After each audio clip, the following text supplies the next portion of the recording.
Hello everyone, here I am discussing gross profit concepts. ये दोनों classes के लिए इंपॉर्टेंट है, +1 एज वेल एज +2। ध्यान से समझना ये कंसेप्ट है क्या। बड़ी बार क्वेश्चन में दिया होता है कि ग्रॉस प्रॉफिट आपका सेल्स पर है। सेल्स को हम RFO भी कहते हैं, रेवेन्यू फ्रॉम ऑपरेशंस। ठीक है, पर क्वेश्चन में हमें कॉस्ट ऑफ गुड्स सोल्ड या कॉस्ट गिवन होती है। ठीक है, प्रॉफिट उन्होंने सेल्स पे बोल दिया और क्वेश्चन में हमें कॉस्ट गिवन है। अब हमेशा आपने ध्यान से देखना है कि आपको प्रॉफिट किस पे गिवन है। प्रॉफिट सेल्स पे है तो आपने सेल से मूव करना है। जिस पे प्रॉफिट दिया होगा उससे हमने डायरेक्शन लेनी है, यानी कि हम सेल से कॉस्ट की तरफ चलेंगे। ये रिवर्स डायरेक्शन है, बैकवर्ड डायरेक्शन है। S to C जाओगे आप। ठीक है, सेल से कॉस्ट पर आओगे।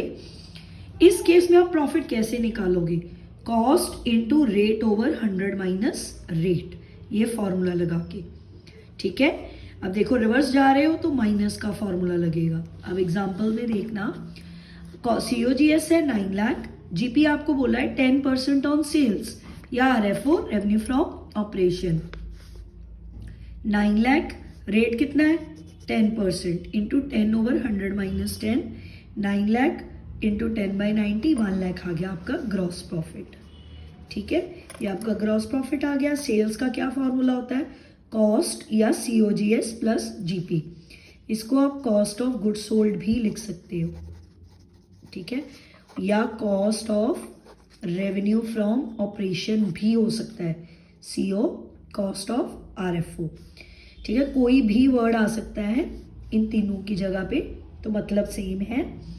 कॉस्ट में आप GP ऐड कर दो तो क्या आ जाएगा आपके पास? सेल्स। ठीक है, समझ आ गया। अगर सेल से कॉस्ट पर जाना है तो माइनस, रिवर्स चलेंगे। सेकंड केस है, अगर आपको ग्रॉस प्रॉफिट कॉस्ट या कॉस्ट ऑफ गुड सोल्ड या कॉस्ट ऑफ RFO पे बोला हो। ठीक है, और क्वेश्चन में सेल्स गिवन हो यानी कि RFO गिवन है, तो C to S जाना है। मैंने पहले ही बोला, आपने देखना है प्रॉफिट किस पर गिवन है। जिस पर प्रॉफिट गिवन है उससे डायरेक्शन लेनी है, cost to sales, forward action. Gross profit equal to sales into rate over 100 plus rate. Forward में प्लस करोगे, रिवर्स या बैकवर्ड में माइनस करोगे। ठीक है, अब इसकी भी एग्जांपल देख लो। 11 लाख अगर सेल है, GP आपको कॉस्ट पे बोला है तो 10/100 प्लस 10, 1 लाख आ गया। अब वही सेम फॉर्मूला अप्लाई करो, sales equal to cost plus GP। आप अब 11 लाख में से GP को माइनस कर दो, आपके पास कॉस्ट आ जाएगी। ठीक है, क्लियर है।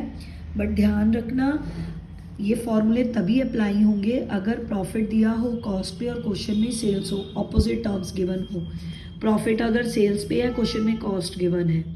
ठीक, एक इम्पॉर्टेंट चीज़ याद रखना, COGS का एक और फॉर्मूला होता है, opening stock plus purchases plus direct expenses minus closing stock.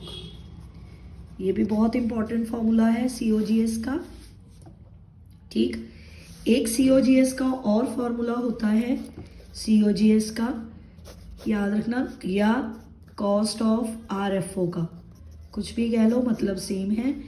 इसका एक और फॉर्मूला होता है purchases plus change in inventory. Inventory stock को ही बोलते हैं, purchases plus change in inventory. ये तो हमें परसेंटेज में गिवन थे, मैंने वो एग्जांपल ली। देखो ये परसेंटेज में थी, रेट गिवन था। अगर आपको क्वेश्चन में फ्रैक्शन गिवन हो, फ्रैक्शन जैसे सपोज उसने बोला ग्रॉस प्रॉफिट 33.3% ऑन सेल्स है, कॉस्ट है 10 लाख। इस केस में आप क्या करोगे? +1 -1 का कंसेप्ट लोगे। याद रखना, वही कंसेप्ट तो वही लगेगा। सेल्स पे प्रॉफिट है, क्वेश्चन में कॉस्ट है, डायरेक्शन कहाँ से चलेगी? सेल से। सेल से कॉस्ट पे आना है, रिवर्स गियर, -1 होगा। अब -1 करना किसे है? 33.3 का मतलब 1/3 होता है, याद रखना। ठीक है, अब डिनोमिनेटर में से -1 कर दोगे, हाफ आ गया। Gross profit cost into half, 5 lakh. Fraction में +1 -1 का फॉर्मूला। डायरेक्शन देख लो अपनी, S to C है या C to S है। अगर S to C है तो -1, अगर C2S है तो +1 डिनोमिनेटर में। अब जैसे GP 1/4 ऑन कॉस्ट है, सेल्स में 10 लाख है, ठीक है, 4 + 1 करा 1/5 आ गया, 10 लाख पे 1/5 लगा दो, 2 लाख GP आ गया। C2S +1, S2C -1 in case of frictions. ये 4 कंसेप्ट आप ध्यान से कर लेना, बहुत ध्यान से समझना, बहुत इंपॉर्टेंट है for both the classes +1 as well as +2। Thank you very much.